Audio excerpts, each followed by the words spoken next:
Shanghai!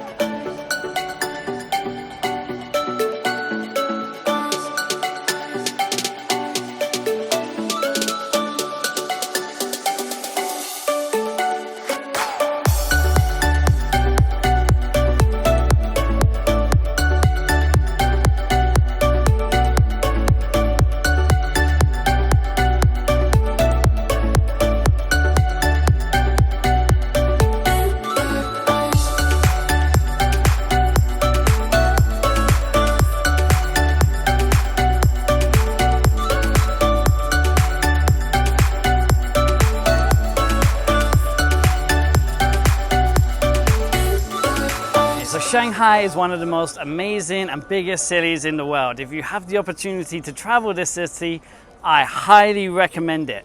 And I've got you covered. If you love silly traveling, then this is obviously going to be a fantastic place to come and visit. It's so big, there's countless things to do here. You'll never be able to complete Shanghai. There will always be more things to do. Some people will say if you haven't done this or you haven't done that, then you've not done Shanghai. The truth is just there's too many things to do in Shanghai to actually have done Shanghai. So I'm going to talk about what I've done, what we did, the travel I've done, which might help you decide on what you want to do when you come to Shanghai and try to get the most out of your experience here. We visited some beautiful and amazing places here.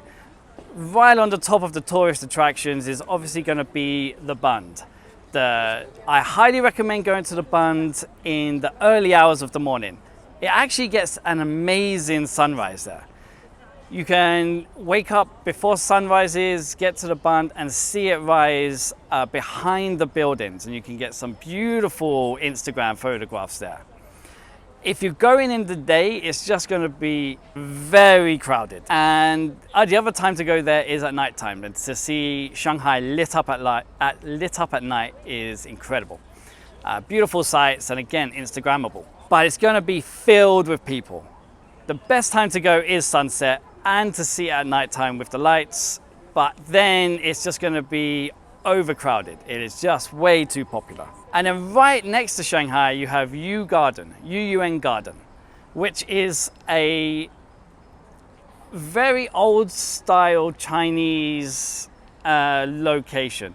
It's actually quite modern because the previous Yuyuan Garden was destroyed and they've kind of like rebuilt it to look similar to how it was before it was destroyed.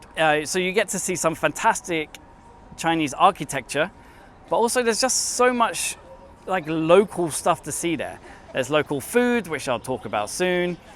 There's also like lots of people doing like jewelry crafting. There's like old clothes styles to buy there, and just lots of like little shops selling, say, like beads and just lots of unique cultural stuff there that you can buy and experience. It's definitely worth staying around there for a couple of hours, maybe getting a coffee or an ice cream there.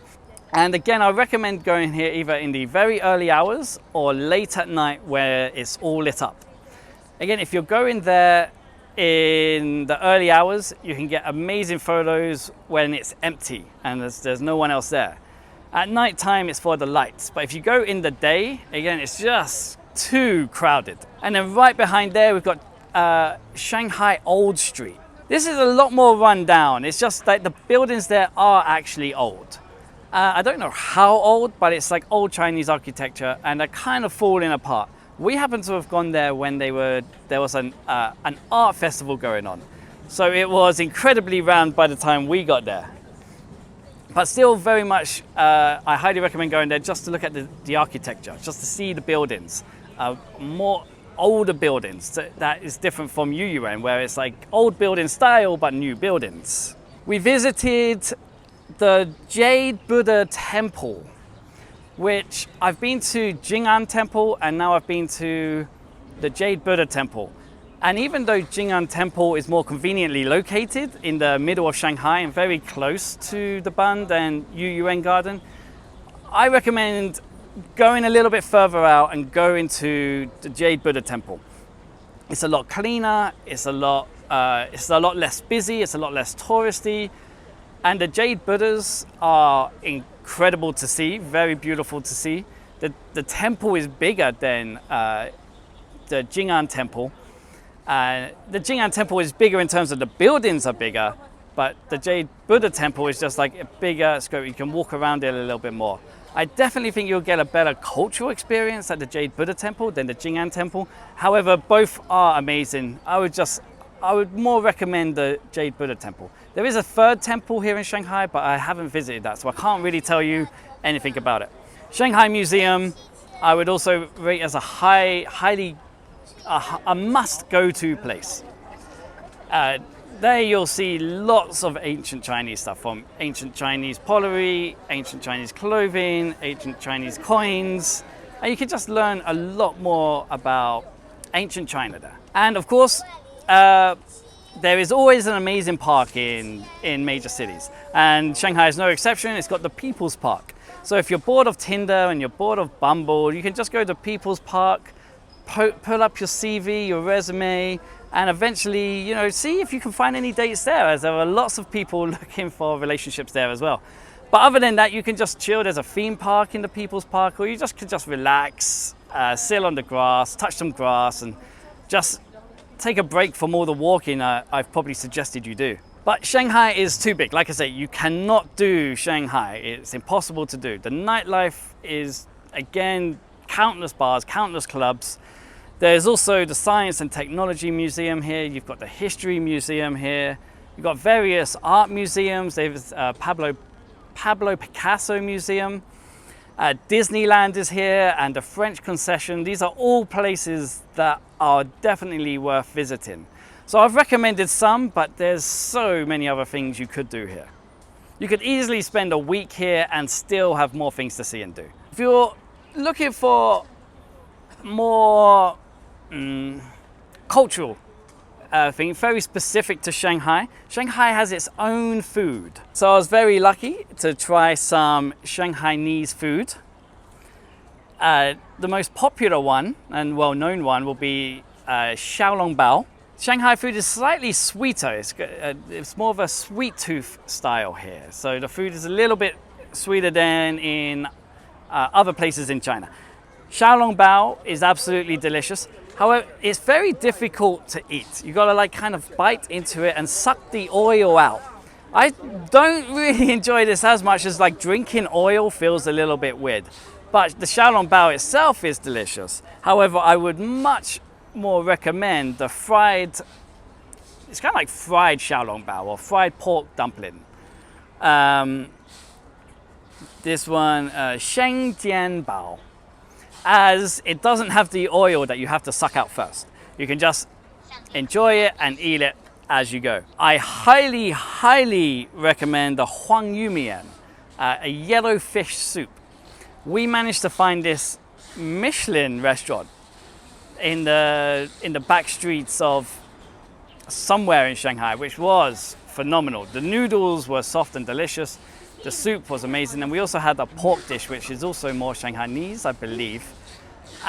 Great tasting food. Shanghai also has many, many snacks. You can try traditional snacks you can try, as well as other stuff they've got crab from the local river and fishes from the local river you can try as well. I didn't manage to get a opportunity to try them, but I'll come back and try them again another time. One of the reasons I love Shanghai so much is because of how easy it is to travel around. The transportation, all roads lead to Rome. Well, in China, all roads tend to lead to Shanghai. So you got Pudong Airport and Hongqiao Airport. Hongqiao is more for maybe traveling within China. Pudong is more for arrivals. So you're most likely going to come into there. Taxis are all around Shanghai, very easy to get. They don't have Uber here, but they do have Didi. But if you don't have a Chinese bank account, you might not be able to pay that. So the easiest way to travel around Shanghai is the metro.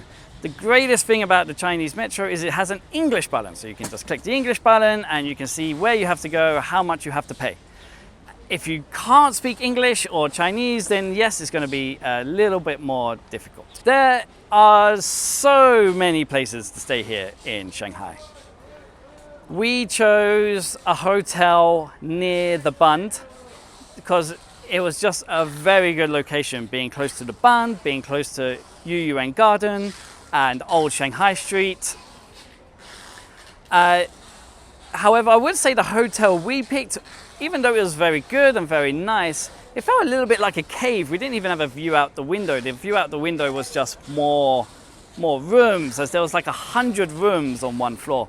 But anyway, so the hotel was fine, but I believe you can get a cheaper hotel slightly further away, even just near Jing'an Temple. There are better hotels, slightly cheaper, and you're still incredibly close to the Bund.